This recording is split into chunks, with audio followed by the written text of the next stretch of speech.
உறவுகள் அனைவருக்கும் வணக்கம்.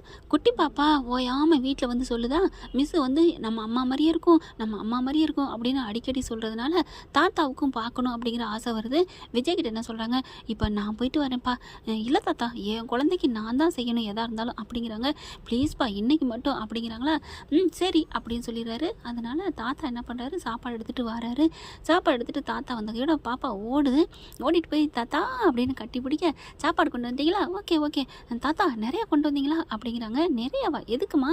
எங்கள் மிஸ் இருக்காங்கல்ல, காவேரி மிஸ்ஸு, நான் தான் சொன்னேன்ல, அவங்களுக்கு கொண்டு வரலையா, அவங்களுக்கு ஏற்கனவே அவங்க அம்மா சமைக்கிறதுக்கு ஆள் இல்லைன்னு இங்கே வந்திருக்காங்க, அவங்களுக்கு நம்ம தானே கொடுக்கணும் அப்படி சொல்ல, நான் கொண்டாந்துருக்கேன்டா, நிறையாவே கொண்டாந்துருக்கேன். ஐயோ அப்பா மாதிரியே நீங்களும், தேங்க்யூ தாத்தா அப்படின்னு சொல்லிட்டு, நீங்கள் அம்மா பார்க்கணும் வாங்க அப்படின்னு சொல்லிட்டு பார்த்துக்கிட்டு இருக்காங்களா. கரெக்டாக மிஸ் மிஸ் வாங்க, எங்கள் தாத்தா வந்திருக்காங்க. என்ன பாப்பா சொல்கிற? ஆமாம் அப்படின்னு சொல்லில வர்றாங்க. கூட்டிகிட்டு வரல அப்படியே விஜய் தாத்தா பார்க்குறாரு. பார்த்தா கையோட அப்படியே ஆடி போகிறாரு. காவேரி அப்படிங்கிற நடுங்கி போயிடுது. அப்போ கடவுளே, அம்மாவையும் பிள்ளையும் ஒன்று சேர்த்துட்டியா, அதுவும் நல்ல மனசோட சேர்த்து வச்சிருக்கியே, யாருக்கும் எந்த பாதகமும் இல்லாமல் 2 பேரும் அம்மா பிள்ளையா உசுராக இருக்காங்களே, அம்மா பிள்ளைன்னு தெரியாமலே அப்படிங்கிற கிட்டக வராங்க. வந்துட்டு இதோ இதுதான் எங்கள் கொள்ளு தாத்தா அப்படின்னு சொல்ல, வணக்கம் தாத்தா அப்படின்னு சொல்கிறாங்க. என்னம்மா காவேரி, என்னை போய் வணக்கம் தாத்தான்னு சொல்கிறேன், என்ன தெரியலையா அப்படிங்கல. உங்களை எப்படி எனக்கு தெரியும், நான் இப்போ தானே பார்க்குறேன். ஓ அச்சோ, காவேரிக்கு தான் சுயநினைவு இல்லைல்ல, அதை மறந்துட்டு நம்ம பாட்டுக்கு சாதாரணமாக பேசிட்டோமே அப்படின்னு தாத்தா நினைக்கிறாங்க. அது வந்து இல்லைம்மா, சும்மா யதார்த்தமாக கேட்டேன் அப்படின்னு மழுப்புறாரு. என்ன தாத்தா, காவேரி மிஸ்ஸை உங்களுக்கு எப்படி தெரியும், என்ன இப்படி கேட்குறீங்க? இல்லைம்மா, சாப்பாடு கொண்டு வந்திருக்கேன், நீ மிஸ்ஸுன்னு சொல்லுவீல, மிஸ்ஸுக்காக கொண்டு வந்திருக்கேன், நீ சாப்பிடுமா, நீ நல்லா அப்படி இப்படின்னு பதட்டத்தில் பார்க்குறாரு. காவேரி நீ நல்லா இருக்கியாம்மா அப்படின்னு கேட்குறாங்க. நீ நல்லா பாடம் நடத்துறியாமே, பாப்பா உன்னை பற்றியே தான் வந்து சொல்லுவா, நல்லா குட்டிமாவும் நல்ல பிள்ளையா இருக்கா, காவேரி என் பேருக்கு வச்சது மாதிரியே நல்ல செல்ல குட்டி அப்படின்னு தூக்கி வச்சு கொஞ்சுறாங்க. கொஞ்சிக்கம்மா கொஞ்சிக்க, உன் பிள்ளை தான், உன் பிள்ளைன்னு தெரியாமே கொஞ்சிரியா அப்படின்னு சொல்லிட்டு, நல்லா இருக்கியாம்மா, உங்கள் வீட்டில் எல்லோரும் நல்லா இருக்காங்களா அப்படின்னு கேட்க, தாத்தா என்ன தாத்தா எவ்வளோ என்னமோ பார்த்தது மாதிரி பேசுகிறீங்க, அம்மா நல்லா இருக்காங்களா அப்படின்னு கேட்க, அம்மா நல்லா இருக்காங்க. எனக்கு புரியலையே, ஏன் இதெல்லாம் கேட்குறீங்க? இல்லைப்பா, நான் வந்து எங்கள் குடும்பத்தில் என் பிள்ளைக்கு யாரை பிடிக்குமோ அதனால் நான் அப்படிலாம் கேட்பேன். அப்படியே உளர்றாரு, என்ன சொல்கிறேன்னு தெரியாமல். எங்கள் காவேரி மாவுக்கு உன்னை ரொம்ப பிடிச்சி போச்சா, அதனால தான் கேட்டேன், உங்கள் வீட்டில் எல்லோரும் நல்லா இருக்காங்களா அப்படின்னு கேட்க, எல்லோரும் நல்லா இருக்காங்க. நீங்கள் எந்த ஊரில் இருக்கீங்க அப்படின்னு கேட்க, நாங்கள் மதுரையில் இருந்தோம் தாத்தா, இப்போ தான் எனக்கு வேலை கிடச்சிருச்சு, இங்கே தான் இப்போ தான் காஞ்சிபுரத்துக்கு வந்திருக்கோம், சீக்கிரமே நாங்கள் எங்கள் அம்மாவும் வந்துடும், இங்கே தான் நாங்கள் இருக்க போகிறோம் அப்படின்னு சொல்கிறாங்க. சந்தோஷம் தாங்கலை. ஆண்டவா அப்படின்னு சொல்லிட்டு, இப்போவே நம்ம உண்மையை சொல்லிடுவோமா, இல்லை இவங்க அம்மா வந்து பார்த்ததுக்கப்புறம் விவரத்தை சொல்லி சேர்த்துக்குவோமா, ஐயோ சொன்னால் நம்ம பேரை நம்மளை தொலைச்சிருவானே அப்படின்னு நடுங்கிறாரு. சொல்லவும் முடியலை, சொல்லாமல் இருக்கவும் முடியலை. இனிமேல் நம்ம பாவத்தை பண்ணுறதா, பொண்டாட்டி பிரிஞ்சு எவ்வளோ வேதனையில் இருக்கான், உண்மையை சொல்லிவிட்டு அதுக்கப்புறம் 4 அடி அடித்தாலும் பரவாயில்ல, தாங்கிக்குவோம், நம்ம சொல்லியே தீரணும் அப்படின்னு சொல்லிட்டு, சரிம்மா நீ நல்லா இருமா, சந்தோஷமா இரு. என்ன தாத்தா ஏன் ஒரு மாதிரியா பேசுறீங்க? இல்லைம்மா, என் பேத்தியை உனக்கு ரொம்ப உன்னைய என் பேத்திக்கு ரொம்ப பிடிச்சிருச்சு, அதனால தான் அப்படிங்கிறாங்க. எனக்குமே உங்களை ரொம்ப பிடிச்சிருக்கு தாத்தா, ஒரு சொந்த பேத்தி மாதிரி ஒரு அன்பாக ஒரு கனிவாக பேசுகிறீங்கல்ல, எனக்கு ரொம்ப பிடிச்சிருக்கு, இருங்க அப்படின்னு சொல்லிட்டு வேகமாக போயிட்டு ஒரு நெல்லிக்காய் எடுத்து வந்து, இந்தாங்க தாத்தா வச்சுக்கோங்க அப்படிங்கிறாங்க. என்னம்மா அது, எனக்கு ரொம்ப பிடிக்கும், நான் வாங்கினேன் உங்களுக்காக தான், சாப்பிடுங்க அப்படிங்கிறாங்க. சரின்னு சிரிச்சுக்கிட்டு வாங்கிக்கிறாரு. இதை கொண்டு போய் நான் விஜய்கிட்ட சேர்த்துட்றேன் அப்படின்னு மனசில் நினைக்கிறாரு. அதுக்கப்புறம் தாத்தா இதை அப்பா கிட்ட கொடுங்க அப்படின்னு சொல்ல, அப்பா மகளும் அதே மாதிரி தான் இருக்கிறா அப்படின்ட்டு, சரிம்மா வர்றேன்னு கையை பிடிக்கிறாரு. என் பிள்ளைய பத்திரமா பார்த்துக்கம்மா அப்படின்ட்டு கையில் பிடிச்சி கொடுக்குறாரு. என்ன தாத்தா கல்யாணம் பண்ணி கொடுக்குற மாதிரி பிடிச்செல்லாம் கொடுக்குறீங்க? இல்லைம்மா, இனிமேல் உன் பொண்ணு மாதிரி பார்த்துக்கோ, கண்டிப்பாக நான் பார்த்துக்கிறேன் அப்படின்னு சொல்லிட்டு அவளும் என்னை அம்மா மாதிரி தான் சொல்கிறா அப்படிங்கிறாங்க. அதுக்கப்புறம் தாத்தா வீட்டுக்கு போயிட்டு, விஜய் இந்தா அப்படின்னு சொல்லி கொடுக்குறாரு. என்ன தாத்தா, ஸ்கூலுக்கு போயிருந்தேன்ல அந்த மிஸ்ஸு தாண்டா கொடுத்துச்சு அப்படின்னு பார்க்குறாங்க. நெல்லிக்காய் பார்க்குறாரு, வாங்கி அப்படியே கொண்டுட்டு போகிறாரு வாய்க்கிட்ட. அவருக்கா ஒரு உணர்வு தெரியுது, தாத்தா இந்த நெல்லிக்காயில் ஏதோ ஒரு எனக்கு உணர்வு தெரியுது தாத்தா அப்படிங்கிற. சும்மாவாடா தெரியாமையா போகும், உன் பொண்டாட்டி கைப்பட்டதாச்சே அப்படின்னு நினைக்கிறாங்க. அதுக்கப்புறம் அந்த பொண்ணு சொன்னிச்சுலடா, அந்த மிஸ்ஸு சூப்பர்டா, நல்ல பிள்ளடா, உன் சாப்பாடை ரொம்ப பிடிச்சி போயிடுச்சு, நல்லா இருக்குன்னு சாப்பிட்டா அப்படிங்கிறாங்களா. அப்படி பார்க்குறாங்க. அப்படியா தாத்தா, நானும் பார்க்கணும் தாத்தா, இன்னைக்கு சாயந்தரம் பிள்ளைய கூப்பிட்றதுக்கு நான் போகிறேன் அப்படிங்கிறாங்க. கண்டிப்பாக அப்போது பார்த்தீங்கன்னா எனக்கு வேட்டு தான், இருந்தாலும் பரவாயில்ல அப்படின்னு சொல்லிட்டு, போட்டோம் என்ன ஆனாலும் பரவாயில்ல, பண்ண பாவம் இதோட போதும் அப்படின்னு தாத்தா விஜய் அனுப்புகிறாரு. விஜய் கிளம்பையில விஜய் அப்படிங்கிறாரு. தாத்தா என்ன தாத்தா நல்லா ட்ரெஸ் பண்ணிட்டு போடா. ஏன் இல்லை ஸ்கூலுக்கு போகிற கொஞ்சம் கெத்தாக இருக்கணும்ல. என்ன தாத்தா நமக்கு ட்ரெஸ் பண்ணால் தான் கெத்தா என்ன அப்படிங்கிறாங்க. இல்லைடா இந்த கண்ணாடி போட்டுக்கோ, இந்த ட்ரெஸ்ஸை போட்டுக்கோ அப்படின்னு சொல்லிட்டு நீட்டாக கொடுக்குறாங்க. தாத்தா இதெல்லாம் வேணாம், அட போட்டுக்கடா அப்படின்ட்டு. நான் என்ன சின்ன பிள்ளையா, பரவாயில்ல போட்டுக்கோ அப்படிங்கிறாங்க. உன் பொண்டாட்டி இன்னும் சின்ன பிள்ளையா தான் இருக்கிறா, சுடிதார் போட்டுக்கிட்டு ஏன் கேட்குற அப்படின்னு மனசில் நினைக்கிறாங்க. அதுக்கப்புறம் கிளம்பையில் இங்கே ஸ்கூலில் பார்த்தீங்கன்னா காவேரியும் சின்ன காவேரியும் குட்டி காவேரி பெரிய காவேரியும் அப்படியே விழுந்து விழுந்து பேசிக்கிறாங்க. எங்கள் வீட்டில் எல்லாருமே நல்லவங்க பார்த்தீங்களா மிஸ். ஆமாம்மா நீங்கள் ஒரு நாளைக்கு எங்கள் வீட்டுக்கு வாங்க மிஸ். ஏன் ஒரு நாள் இன்னைக்கு வாங்கலேன், ஏன்பா நீங்கள் தான் உங்கள் அம்மா இல்லைன்னு சொன்னீங்கல்ல, வாங்க மிஸ் ப்ளீஸ் மிஸ் அப்படிங்கிறாங்க. இல்லை எங்கள் அம்மாட்ட கேட்கணும் ப்ளீஸ் மிஸ். எங்கள் தாத்தாவை பார்த்தீங்களா உங்களுக்கு பிடிச்சிருக்கு தானே, நம்ம வீட்டுக்கு வரமாட்டிங்களா அப்படின்னு சொல்ல ஓகே அப்படின்னு சொல்ல தேங்க்யூ அப்படின்னு கட்டிக்கிறாங்க. அடுத்து பார்த்தா அப்பாவுக்கு கால் பண்ணுறாங்க, ஸ்கூலும் விட்டுறாங்க. அப்பா நீங்கள் வர வேணாம்ப்பா. ஏம்மா அப்படிங்கிறாரு விஜய். நான் இன்னைக்கு எங்கள் மிஸ்ஸு கூட வரப்போகிறேன். என்னம்மா சொல்கிறேன். ஆமாம் அவங்க அம்மா வீட்டில் இல்லையா, நான் கெஞ்சி கூப்பிட்டேன் நம்ம வீட்டுக்கு வாங்கன்னு, மிஸ்ஸும் வந்துட்டாங்க. என்னம்மா சொல்கிற, நம்ம வீட்டுக்கு அவங்க எதுக்குமா அப்படின்னு கேட்க, என்னப்பா நம்ம அம்மா மாதிரி இருக்கான்னு சொல்கிறேன், நீ ஏப்பா அப்படிலாம் பண்ணுற. ஓகே ஓகே சரி வா, நானும் பார்க்கலான்னு தானே இருந்தேன் அப்படிங்கிறாங்க. நான் வந்து கூட்டிகிட்டு வரேன். இல்லைப்பா மிஸ்ஸே கூட்டிகிட்டு வரேன்னு சொல்லிட்டாங்க, நானும் மிஸ்ஸும் வர்றேன்ப்பா ப்ளீஸ்ப்பா. எனக்கும் எல்லாரும் அவங்க அம்மா கூட போகிறாங்களா, எனக்கும் அம்மா கூட வரணும்னு ஆசைப்பா, ப்ளீஸ்ப்பா ப்ளீஸ் ப்ளீஸ் ப்ளீஸ் ப்ளீஸ் அப்படின்னு உம்மா உம்மா உம்மா அப்படிங்கிற. சரி சரி சரி கூட்டிகிட்டு வா அப்படின்றாங்க. ஜாலி ஜாலி தேங்க்யூ அப்படின்ட்டு மிஸ் நம்ம எல்லாரும் நம்ம 2 பேரும் நம்ம வீட்டுக்கு போகிறோம் அப்படின்னு சொல்லல என் செல்ல குட்டி அப்படின்னு சொல்லிட்டு வேலையெல்லாம் முடிச்சுட்டு டக்குன்னு எல்லாத்தையும் முடிச்சிடுறாங்க. முடிச்சுட்டு ஆட்டோ பிடிக்கிறாங்க, ஆட்டோவில் ஏறிக்கிறாங்க. ஐயோப்பா நீ ரெடியாக இருப்பா, நாங்கள் வர்றோம்ப்பா. சரிடா வாடா தங்கம், எதுக்குடா இப்படி அப்படின்னு சொல்லிட்டு இருக்காங்க. கரெக்டாக விஜய் என்ன பண்ணுறாங்க, எல்லாம் என்னென்ன செய்யணுமோ அதெல்லாம் செஞ்சு வைக்கிறாங்க. காவேரி வருதுன்னு சொல்லிட்டு, அதாவது பொண்டாட்டி தான் வர்றாங்கிறது தெரியாமலே பாப்பாவுக்கு பிடிச்சிருக்கு, காவேரிங்கிற பேர் வச்சிருக்கு அப்படிங்கிறக்காண்டி தடபுடலாம் விருந்து வைக்கிறாருங்க. அப்பா இன்னொரு கண்டிஷன் என்னம்மா, நான் கூட்டிகிட்டு வர்றது காவேரி மிஸ் மட்டும் இல்லை, என் அம்மாவா நினச்சி கூட்டி வரேன், அதனால் நீங்கள் ஆரத்தி கரைச்சி வைங்கப்பா. என்னடா அதெல்லாம் வேணாண்டா ப்ளீஸ்ப்பா, இந்த குட்டிமா உங்களுக்கு வேணுமா வேணாமா, வேணும் அப்போ கரைச்சி வைங்க. சரி சரி அப்படின்னு சொல்லிட்டு கரைச்சி வச்சுக்கிட்டு நிற்கிறாரு.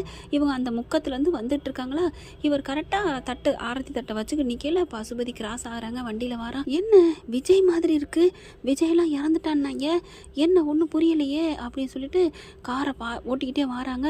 அப்படியே விஜய் கலக்கி வச்சுக்கிட்டு நிற்கிறாரு. பார்க்குறாரு, செம்ம காண்டாகிறான். பஸ்ஸு தூரத்தில் நின்றுக்கிறான். என்னது இவன் அப்படியே விட்டு தூக்குவோமா, இவன் உயிரோடு இருக்காங்களா, என்ன நமக்கு பயந்து ஓடி ஒளிஞ்சு நிற்கிறாங்களா, அப்போ இவன் பொண்டாட்டி பிள்ளையெல்லாம் அது எங்கே இருக்குது அப்படின்னு பார்த்துட்டு கரெக்டாக ஆட்டோவில் வருதுங்க. ஆட்டோ வந்து நிற்கிது. விஜயும் ரெடியாக ஆரத்தி எடுத்துக்கு நிற்கிறாரு. இவங்க வந்து காவேரி பாப்பா தான் முதல்ல இறங்குது. யாருக்கு ஆரத்தி கரைக்கிறான் அப்படின்னு தூரத்திலே பசு பார்க்குறான். கரெக்டாக அப்புறம் அடுத்து காவேரி இறங்குது. காவேரியை பார்த்தோன்னா 2 பேர் ஷாக் ஆகுறாங்க. ஒன்று விஜய், இன்னொன்று கொஞ்சம் தூரத்தில் தள்ளி நிற்கிற பசு. பார்த்தோன்னா செம்ம அதாவது, அப்போ பொண்டாட்டி பிள்ளைகளோட நல்லா தான் வாழ்ந்துட்டு இருக்கானா, டே பசு உன்னைய ஏமாத்திட்டு இருக்காங்களா அப்படின்னு கொஞ்சம் தள்ளி வந்து பார்த்துட்டு இருக்காங்க. காரோடைய பார்த்தா இங்கே ஒரு ஆராத்தி தட்டை வச்சுக்கிட்டு இருந்த மனுஷன் தாத்தாவும் வந்துடுறாருங்க. காவேரியை பார்த்தோன்னே குட்டிமா ஓடி வராங்க. டேடி அப்படின்னு வந்து கட்டி பிடிக்க விஜய்க்கு உலகமே தலைகளாக சுற்றுது. காவேரியும் பேக் எடுத்துகிட்டு வராங்க. அப்படியே அந்த கையில் இருக்க ஆரத்தி தட்டு கீழே டமால்னு விழுகுது. அப்படியே குட்டிமா இதுதான் உங்கள் வீடா அப்படின்ட்டு நிமிர்றாங்க. விஜய் அப்படியே சிலையாகி பண்ணிக்கிறாரு. இதுதான் உங்கள் அப்பாவா அப்படின்னு கேட்க, அதை விட இவருக்கு ஒரு பெரிய அதிர்ச்சி. அதாவது காவேரி இறந்துட்டான் இருக்கா, உயிரோடு இருக்கா, இப்போ உங்கள் அப்பா அம்மான்னு வேறு கேட்குறா. அப்படியே ஆடி போகிறாங்க. ஆனாலும் அப்படியே அவருக்கு அதெல்லாம் தெரியலை. காவேரி அப்படிங்கிறாரு. ஆமாப்பா எங்கள் மிஸ்ஸு தான் காவேரி தான் அப்படிங்கிற. டக்குன்னு ஓடி போய் கையை பிடிச்சிடாரு. காவேரி காவேரி காவேரி அப்படிங்கிற. ஆமாம் காவேரி தான். காவேரிமா என்ன உங்கள் அப்பா இப்படி கையை பிடிக்கிறாரு அப்படின்னு சொல்ல, என்னடா என்ன தெரியலையா அப்படின்னு டக்குன்னு இழுத்து அணைச்சி கட்டி பிடிக்கிறாங்க. பசு அதான் பார்த்துட்டு அங்கே இருந்துட்டு என்னமோ இவங்க சந்தோஷத்தில் கொண்டாடுற கும்மாளம் போடுற மாதிரி, ஆஹா என்னை ஏமாற்றிட்டு என் கண்ணில் விரல விட்டு ஆட்டிக்கிட்டு இருந்திருக்காங்களே, இவனை விடக்கூடாதே அப்படின்னு பார்க்குறாங்க. அப்படியே காவேரி காவேரி நீ உயிரோடு தான் இருக்கியா அப்படின்னு அழுகிறாரு. தாத்தாவும் வந்துடுறாங்க. என்ன உயிரோடு இருக்கேன்னா, நான் உயிரோடு தான் இருக்கேன், உயிரோடு இருக்கனால தான் நீங்கள் என்கிட்ட பேசுகிறீங்க, என்ன கையை விடுங்க அப்படிங்கிறாங்க. காவேரி நீ எங்கேடா போன, நீ எங்கே இருக்கிற, எங்கே இருந்த, உங்களை தேடி நான் எவ்வளோ உங்கள் வீட்டாளுங்களை தேடினேன் தெரியுமா, ஒன்றைத்தான் பார்க்க முடியல, உன் அம்மா உன் தங்கச்சிங்க அக்கா யாரையாவது பார்த்து ஒன்று நினச்சி சந்தோஷப்பட்டுக்க மாட்டோமான்னு நான் எவ்வளோ துடிச்சிருந்தேன் அப்படின்னு. தாத்தா தாத்தா காவேரி தாத்தா அப்படிங்கல. இல்லைப்பா அவளுக்கு சுயநலம்லாம் இல்லைப்பா அப்படிங்கிறாங்க. தாத்தா என்ன தாத்தா சொல்கிறீங்க அப்படிங்கல, நான் என்ன சொல்கிறதுன்னு உண்மையை சொல்லலான் இருக்காரு. இங்கே காவேரி இருந்துட்டு, என்ன நீங்கள் சொல்கிறதெல்லாம் எனக்கு ஒன்றுமே புரியலை அப்படின்னு சொல்லிட்டு, எனக்கு என்னமோ மாதிரி இருக்குது காவேரி, நீ இந்த பேகெல்லாம் பிடி, நான் போகிறேன். உங்கள் அப்பா என்ன இப்படிலாம் நீ நல்லவர் அப்படி இப்படின்னு சொன்னேன், இன்னொரு பொண்ணை பார்த்து இப்படி தான் கையை பிடிக்கிறதா, அவங்க சம்மதம் இல்லாமல் எனக்கு இது பிடிக்கலம்மா, உங்கள் தாத்தா எப்படி நீ எப்படி எல்லோரும் நல்லவங்க, உங்கள் அப்பா மட்டும் இப்படி அப்படின்னு போயில, காவேரி நான் தாம்மா உன் புருஷன்.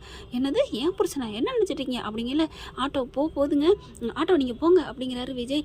வேணால் ஆட்டோவும் போயிடுது. இவங்க ஐயோ ஆட்டோ நில்லுங்கன்னு காவேரி சொல்ல, நில்லுங்க நீ போகாத காவேரி அப்படின்னு. காவேரி என்ன தாத்தா பாட்டுக்கு போயிட்டு இருக்கா அப்படின்னு சொல்ல, கரெக்டாக பஸ் என்ன பண்ணுறான், இதுதான் சரியான சமயம் அப்படின்னு காரை வேகாமல் விடுறாங்க. செம்மதாக போகுதுங்க. போயிட்டு கரெக்டாக அப்படி போகுது காவேரி மேலே. ஆனால் போயிட்டு விஜய் அப்படி காப்பாற்றிறாரு காவேரி அப்படின்னு. காவேரி திரும்பி பார்க்குறாங்க, ஐயோ அப்படின்னு கத்தாங்க. காவேரி விஜய் வந்து தள்ளி விட்டு காப்பாற்றிறாரு. 2 பேரும் உருண்டாங்கிட்டு போய் விழுந்துடுறாங்க. ஆனால் ஒன்றும் பண்ண முடியலைங்க. வண்டி போய் டமால்னு போய் மரத்தில் மோதிடுது. அதுக்கப்புறம் 2 பேரும் தப்பிச்ச முடியா சாமின்னு எந்திரிக்கிறாங்க. தாத்தா ஓடி போய் அந்த வண்டி மோதினதை பார்த்தா பசு ஐயோ அம்மா அப்படின்னு முணங்கிட்டு கிடக்க, அங்கே இருக்க சில பேர் என்ன பண்ணுறாங்க, இவங்க 2 பேரையும் பார்க்குறாங்க. காவேரி விஜயும் அடுத்து மரத்தில் மோதினவங்கள போய் தாத்தாவும் அங்கே இருக்கிறவங்களும் போய் பிடிச்சி தூக்கிடுறாங்க. ரொம்ப நொந்து போய் கிடக்குறான். அப்படியே ஒரு மாதிரியா, ஆனால் காயங்கள் இல்லைங்க, மண்டை மட்டும்தான் முட்டி ரத்தம் வருது. அதனால அப்படியே ரத்தம் ஊற்றிக்கிட்டு இருக்கு. யாருமே பார்க்குறாங்க, ஒன்றும் செய்ய முடியல.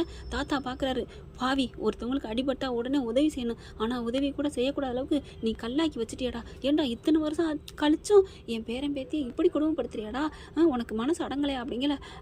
அப்படியே பார்க்குறேன். பிடிச்சி மரத்தில் வச்சு கட்டி வைக்கிறாங்க. கட்டி வச்சுட்டு காவேரி விஜய் அப்படின்னு சொல்லிட்டு பார்க்கல, இந்த பிள்ளை அப்படியே மயங்கி கிடக்கு. காவேரி உனக்கு ஒன்றும் இல்லையே தண்ணி கொண்டாங்க தாத்தா என்னை மறந்துடுச்சா அவளுக்கு, ஐயோ என்ன தாத்தா என்னை யாருன்னு தெரியலங்கிற தாத்தா, அப்போ ஆக்சிடெண்ட்டில் அவளுக்கு நினைவு போயிருச்சா, அதனால தான் ஊரை விட்டு போயிட்டாங்களா அப்படிங்கல. அப்படியே பார்க்குறாரு. அதுக்கப்புறம் தண்ணியை தெளிச்சுறாங்க. காவேரி அப்படிங்கல. விஜய் அப்படின்னு கட்டிக்கிறாங்க. காவேரி அப்படிங்கிறாங்க. கட்டி பிடிச்சோன்னே பாப்பா பார்க்குது. அப்பா என்னப்பா நடக்குது, இதுதான் நம்ம அம்மாவா, ஆமாடா என் பொண்டாட்டிமா, உன் அம்மாமா, என் உயிரானவம்மா, என் உயிருக்கு மேலே நினச்சவம்மா, என்ன தாத்தா நடக்குது அப்படிங்கல. அழுகிறாரு. அப்பா என்னை மன்னிச்சிருப்பா அப்படின்னு விஜய் காலில் விழுகிறாரு. தாத்தா என்ன தாத்தா அப்படின்னு சொல்லல, உங்கள் 2 பேர் காலையும் நான் விழுகிறேன் அப்படின்னு விஜய் காவேரி 2 பேர் காலையும் விழுகிறாரு. ஏன் தாத்தா என்னை மன்னிச்சிருங்க அப்படின்னு நடந்ததெல்லாம் சொல்கிறாங்க. அப்போது எல்லாம் பாட்டி செஞ்ச சதியா, அந்த சதிக்கு நீங்கள் கூட போயிட்டீங்களா அப்படின்னு விஜய் காவேரி அப்படியே ஒரு பதுமி போய் ரொம்ப வெம்பி போய் அழுகிறாங்க. அடுத்து காவேரி பார்க்குது, ஏங்க இப்போ நமக்கு என்னங்க ஆச்சு, இப்போ நான் நல்லா இருக்கேனா அப்படிங்கிறாங்க. காவேரி ஆண்டவனை என்கிட்ட சேர்த்துட்டாமான்னு இருக்கையை கட்டி பிடிச்சிக்கிறாங்க. அடுத்து பஸ்ஸுக்கிட்ட வராங்களா, அட பாவி உனக்கெல்லாம் அடங்கலையா, எதுக்குடா அப்படி பண்ண அப்படின்ட்டு போலீஸுக்கு கால் பண்ணுங்க அப்படிங்கிறாங்க. பஸ் ஒன்று, யார் நீ, எனக்கு எதுக்கு கால் பண்ணுற, என்னை போலீஸுக்கு எதுக்கு கால் பண்ணுற, என்ன எதுக்கு நீ கைது பண்ணுற, நான் என்ன பண்ணேன், ஆமாம் நான் எங்கே இருக்கிறேன், நான் யார், எப்படி எனக்கு என்ன தலையில் ரத்தம் வருது அப்படின்னு சொல்ல, அப்படியே பார்க்குறாங்க விஜயும் காவேரியும். அப்படியே சிரிப்பு வருது அவங்களுக்கு. இதுதான் கர்மாவின் பலன்கள்பாங்க. கரெக்டாக இவருக்கு சுயநினைவுலாம் போயிடுதுங்க. சுயநினைவை இழந்துடுறாரு. இவரை போய் என்ன பண்ண முடியும், ஆஸ்பத்திரி கூட்டி போகலான்னு சொல்லி ஃபோன் பண்ணி ஆம்புலன்ஸை வர வச்சு பசுபதியை அனுப்பிச்சி விட்றாங்க ஆஸ்பத்திரிக்கு. அதுக்கப்புறம் ஆரத்தியெல்லாம் கொட்டி கிடக்கு. ஆரத்தி இருந்தாலும் சரி இல்லைனாலும் சரி என் செல்ல குட்டிக்குன்னு கையாலே ஆரத்தி எடுக்கிறாரு. என் தங்கம் அப்படின்னு சொல்லிட்டு ஆரத்தி எடுக்கிறாங்க. இருப்பா அப்படின்னு என்ன பண்ணுறாரு, தாத்தா ஓடி போய் சூடத்தை எடுத்து வச்சு ஆரத்தி கரைச்சி வேகமாக எடுக்கிறாங்க. 2 பேரும் குட்டிமா நீனு வா அப்படின்னு 3 பேரை நிற்க வச்சு ஆரத்தி எடுத்து அப்படியே வீட்டுக்குள்ளே கூட்டி போகிறாங்க.